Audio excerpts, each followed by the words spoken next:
আমরা long March ডাক দিব। সমস্ত শিক্ষার্থী আমরা মন্ত্রণালয়ে ডেকে ডাক দিব। আমাদের দাবি হবে না বলতো আমরা ঢাকা ছাড়বো না। যদি আমাদের রক্তের বন্যা হয়ে যায় আমরা এখানেই থাকবো। এখন দীর্ঘদিন থেকে আমাদের এই দাবি দফা আন্দোলন চলতেছে, কিন্তু আমাদের আশ্বাস দিতেছে, মিথ্যা আশ্বাস দিতেছে এবং আমাদের লিখিতভাবেও দিছে, কিন্তু কোনোভাবেই আমাদের বাস্তবায়ন হয়নি। এই জন্য আমরা আজকে শাহবাগে অবস্থান করছি। যতক্ষণ পর্যন্ত বাস্তবায়ন হবে না ততক্ষণ পর্যন্ত আমরা এখানে অবস্থান করব। যদি আমাদের রক্তের বন্যা হয়ে যায় আমরা এখানেই থাকবো, তার পর্যন্ত আমরা উঠবো না।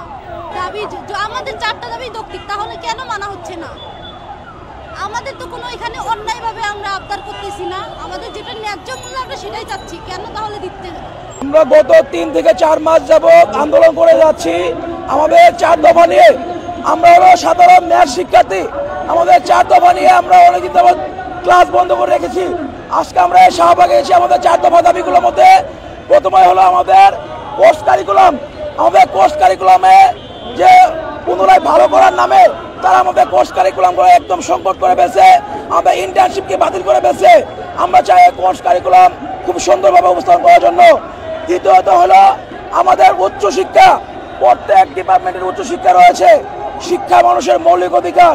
এই মৌলিক অধিকার থেকে এই সাধারণ ন্যায় শিক্ষার্থীকে বঞ্চিত করে রাখা হয়েছে।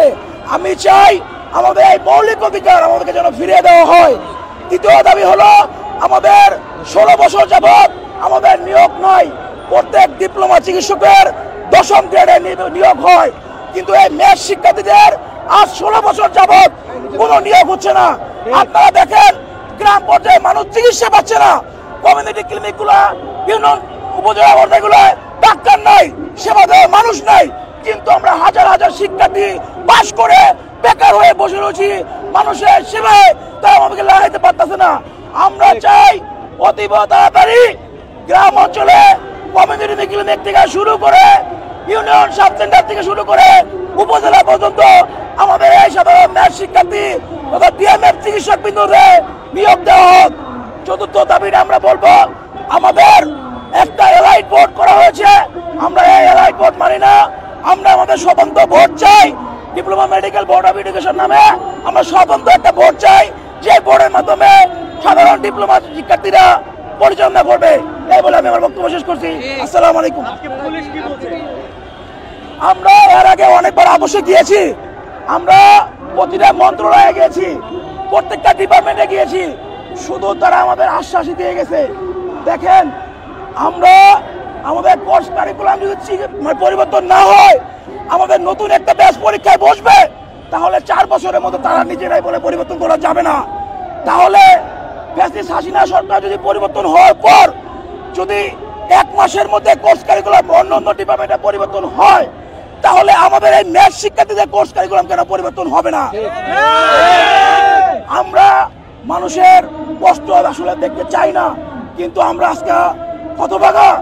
আমরা সরকারকে জানিয়ে দিতে চাই এবং কি মন্ত্রণালয়কে জানিয়ে দিতে চাই, আপনারা আমাদের সাথে অনেক কথা বলেছেন। স্বাস্থ্য শিক্ষাতে গেলে তারা বলে লাস্ট একটা মিটিং তোমাদের এটা পাস হয়ে যাবে, স্বাস্থ্য অধিদপ্তরে বলে তোমাদের নিয়োগ হয়ে যাবে আরেকটা মিটিং হয়ে গেলেই, ফ্যাকাল্টিতে গেলে তোমাদের কার্যক্রম হয়ে যাবে, এই যে চিঠি, কিন্তু বাস্তবায়ন কিছু হয় না। আমরা এর পূর্ণাঙ্গ বাস্তবায়ন চাই। আমরা শিক্ষার্থী, আমরা চাই ক্লাসে ফিরবো, আমরা ক্লাস করব, আমরা পরীক্ষা দিব। আমরা এই শাহবাগের রাস্তায় বসে থাকা শিক্ষার্থী না। আমাদের দাবিগুলো আমাদেরকে বাস্তবায়ন করা দিক, আমরা পুনরায় আমাদের ক্লাসে ফিরবো, পরীক্ষায় ফিরবো। আমাদের সিনিয়র সমন্বয়ক ভাইরা আছে, তারা 1 ঘন্টার মতো বলছে যদি এটা না হয়, তাহলে আমাদের ঢাকার এবং আশেপাশে সারা বাংলাদেশ যত শিক্ষার্থী আছে আমরা লং মার্চ ডাক দিব। সমস্ত শিক্ষার্থী আমরা মন্ত্রণালয়ে ডেকে ডাক দিব। আমাদের দাবি হবে না বলতো আমরা ঢাকা ছাড়বো না। আমাদের শূন্য পদে নিয়োগ চাই, আর হচ্ছে ইন্টার্নশিপ বহাল চাই, আর এলাইট বোর্ড নামক ওই বোর্ড বন্ধ চাই। আমাদের গত 16 বছর ধরে নিয়োগ নাই, আমরা ওইটা নিয়োগ চাচ্ছি। আমাদের যতক্ষণ পর্যন্ত মেনে না নিবে ততক্ষণ পর্যন্ত আমরা এখানে অনশন করবো। হ্যাঁ, গত 3 মাস 7 দিন ধরে আমরা আন্দোলন করতেছি। এর আগে গত 13 বছর ধরে আন্দোলন, 2013 সালেও আন্দোলন হয়েছে, 2023 আন্দোলন হয়েছে, এখন আবার আন্দোলন করতেছে।